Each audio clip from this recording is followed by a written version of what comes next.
Okay, this is our second GUI, which is going to be an ATM machine using NetBeans. And if you remember, the first one was Java challenge number 2, I think, averaging two numbers together. I'm going to try and make as realistic as possible an ATM machine in under 20 minutes, and we'll see if this works out. So first of all, remember we're using NetBeans, and remember also that when you first start it up, you get the start page, which you can just close. You won't have anything here, probably or you may have your average project from the last tutorial. So I'm just going to create a new project, which is Java application, and I'm just going to call this one ATM2. Okay, it already exists. I'm going to call it ATM3. All right. So the project name is that. I do want to create a main class because it's going to be a swing GUI. And there we go. So inside my source packages, what I'm going to do is, first of all, I'm just going to straight away create a JFrame form, which is a window, and I'll call it ATM GUI. There we go. Okay, great. Now, a little bit of background. By now, I'm assuming that you've already found some pictures of buttons if you want to include pictures of buttons in there.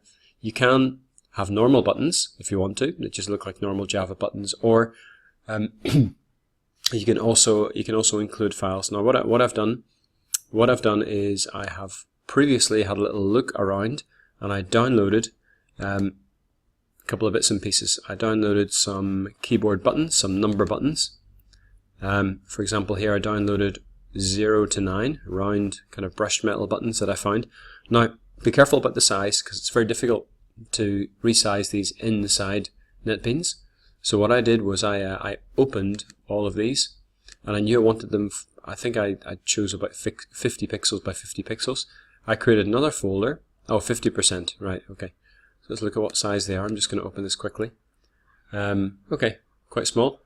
But the first time that I did this, they were too big for the screen, because look at the size of that. So what I did was I selected all of them, and I opened them with preview. And in preview, you can just maximize that a little bit so you can see how many there are. I went up and I selected all of them. So edit, select all, which selects all of the pictures. And then I went into tools, adjust size. And you can either change this by percentage or by pixels. I think I went to 50%, but resize it until the whole row of buttons definitely fits inside your screen. And that's what you need to do first of all. So I'm assuming you've got that done and you found the buttons. Some people have gone to a great trouble to take pictures of an ATM machine in the past and cut the buttons out, and that's been amazing, but it's by no means a requirement. So I'm just going to go ahead with this tutorial, and I'm going to go back to NetBeans. Now the first thing is, up until now we have had no layout here. So if you click on our down here, in our JFrame, and we look at its layout, it's been in free design up until now. So we've been able to move the text boxes and the labels, etc. about anywhere. What I'm going to do now is I'm going to change it to GridBag layout, which is a lot more flexible and allows us to align things up and also control what happens whenever the user resizes. So I'm going to then drop a couple of buttons in. And you'll see they just by default they appear in the middle of the screen. I'm going to put 3 in, and then I'm going to go up to GridBag layout just to show you what's happening, and I'm going to customize it. So there you can see they've formed into a table, and that's essentially what GridBag layout is. It's tables. So you can specify what size a column is or a row, and then you can specify it by a percentage so that whenever it resizes, it still looks good. I'm just going to close that for now. I'm going to drop, because I'm making a keypad, I'm going to drop the other buttons here as well. And I wonder if it's going to let me do this. Is it? No. Okay, I'm going to have to go in and edit this myself. Okay, so I'm going to GridBag layout. I'm going to customize it, and I'm going to take button 4 and drop it down there. Button 5, drop it down there. And from now on I can just create them inside here if I want to. I can add component, swing controls, OK button. There you go. And just to make another, I'm going to move that down there just to make another row. And then inside that one I'm going to add component again. I'm going to say swing controls button. Same again. Now in a second when I've finished doing this, if you remember from the last tutorial, what I'm going to have to do is I'm going to have to rename them. Now I've just remembered that on the left hand side I'm going to need to have a row before this where I'm going to put my display. So I'm going to put a text, there we are, a text area inside there, which is basically a multi-line text field, so you can have, you know, enters and new lines in there. And I think what I'm going to do is you can move this about. By the way, I can move it to any. Notice why it's resizing the column when I do this. Now this is a good chance to explain to you. As I do this, you'll see that the properties in the left hand side for that text area are going to change. So right now it's selected. Its internal padding is 0. Its fill is none, so it's just a fixed size. But if I set it to stretch either horizontally or vertically as the size of these columns increase, then I can resize the columns, and that will resize with them. Okay, I'm just going to move it back to where it was before. I'm going to Control Z back. Okay. Now, what I'm going to do is I'm just going to close in here, so you can see what that looks like up until now. I can run this, and I should get a display, a text display, and 9 buttons. Now I'm going to need more buttons than this, and what I'd like to happen is I would like this text area to stretch across all of these columns, which you can do quite easily. And I'd also like on either side, I'd like 3 buttons like you normally would get on an ATM. And if you look at the ATM project, there's a picture of an ATM machine in there which shows you exactly what I mean, but I'm going to do it right now. So back into GridBag layout, I'm going to customize the layout, and I'm going to insert a column just to the left. Let's make this a little bit bigger so I can see it. And I'm going to insert a column just to the right. And I'm also going to put in another row for buttons, because I'm definitely going to need that. I'm definitely going to need a 0 button in the center. So I'm going to create a 0 button in here. So it's 1 to 9 across here, and then 0. Swing controls. Okay, button. That's my 0. That's going to be my 0 button. And normally, if you look at ATMs, you get other things here, like you might get a 000 to add 3 zeros, or a decimal point. We're not going to bother with those right now, because we're just going for the basic ATM, but just so you know, it can happen. As well as that, normally, well, first of all, I'm gonna make this text area bigger so that it stretches across 3 different columns. So if you can see that, now it goes across 3 columns, and I actually want another couple of rows before, which I'll explain why in a second when you see it, because I'm going to make this text area stretch to the very, very top, and inside, beside these corners of the screen, I'm going to put an arrow button so that you can select the options. So I'm going to say button here, another button here. I'm going to have fun renaming these in a second and changing all the text. Another one here, one here, one here, and one here. And there we go. Okay, now these are for the 6 options on the screen, you know, in withdraw cash, add cash, etc., because they're going to pop up as menu items on the screen. These are for my numbers, a number pad. I'm also going to need an enter, a cancel, and a clear. If you remember, in an ATM machine, they're red, yellow, and green. Green is enter, so I'm going to put a button there for enter. That'll be the green one. I'm going to put a button here for clear. That's going to be the orange one, and a button here for cancel, which will log me out straight away with the ATM, and that's going to be the red one. Okay, so that's the basic structure of my ATM, what it's going to look like. Now I'm going to go outside and I'm going to personalize these. As you can see, right now they're just the standard default controls and names. And remember that source is generated in the background, so all of these are going to have very, very unusable names. So I'm going to give them proper names. For example, I might call this, if you remember, change variable name. I'm going to call this BTN for button, and this is going to be 1. So button 1, and I'm going to change its text to be, well, you've got a choice. Either you can put some text inside it. I could just put in here 1, and I could maybe change the font size to something big, so it might look like this, which would be perfectly okay. Or what I can do is I can get rid of that text and I can use my pre-prepared images. So I can go in here, look at the icon of that button, and the first time I do this I have to import all my images into the project. So I'm going to say import into project. I'm going to select where I saved them on the desktop, which is desktop ATM media, number buttons, and the ones that I shrank to 50%. I'm going to select all of those and just finish. So they'll all now appear inside my project. You can see them down the left hand side. And now for each button I can select which image I want to use. This is button number 1, if you remember, so I'm going to choose 1. And there it's changed.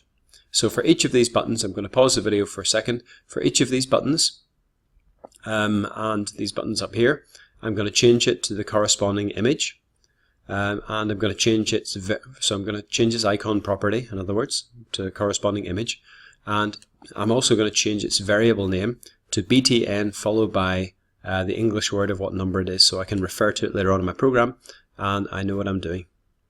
So pause for a second. Okay, as I do this, I'll give you a little tip that I forgot to mention.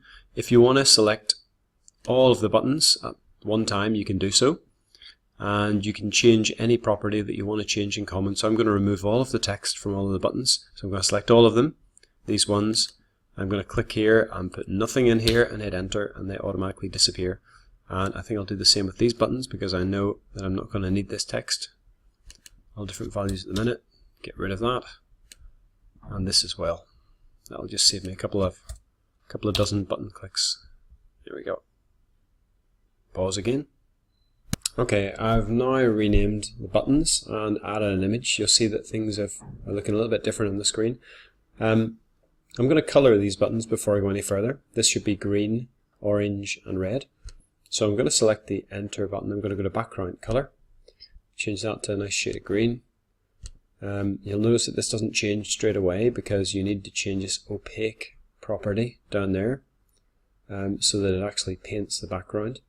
And little tricks like this are quite handy to know. So this one, I'm going to change its opaque, of course, so it prints. And I'm going to change it to amber or orange. It's going to be clear. And cancel. I'm going to change its background color to red because that's going to log us straight out if we press it. And change it. So by the way, you can, if you're scrolling down here, you can type opaque, type anything, and it'll immediately find it in that list. So it's handy.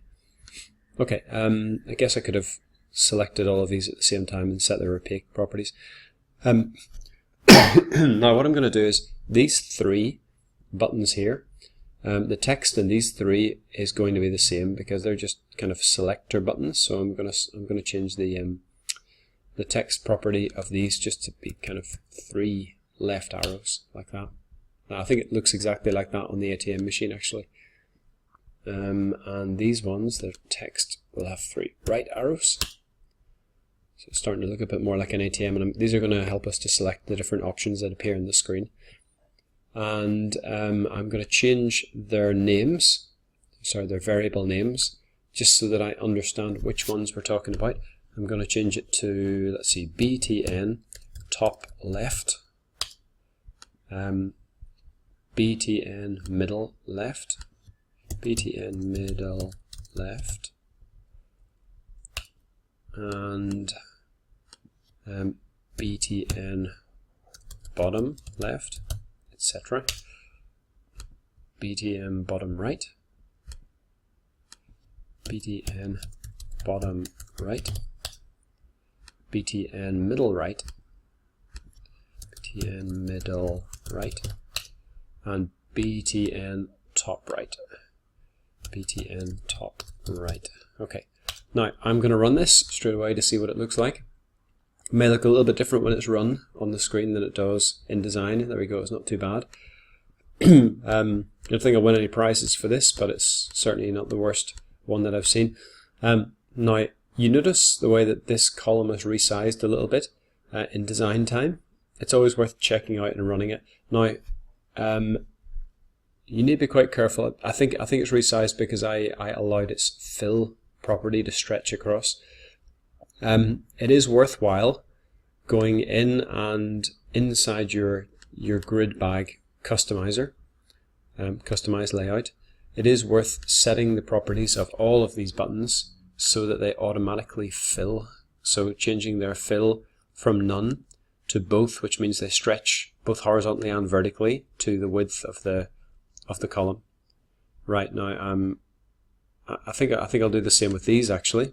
Oops, moving that one. Didn't mean to do that. I'm gonna select all of these and risk setting them all to both. There we go. Looks a bit more realistic. Same with this. I'll set this to fill both directions. There we go. And I did fill that one as well, didn't I? Yeah, okay.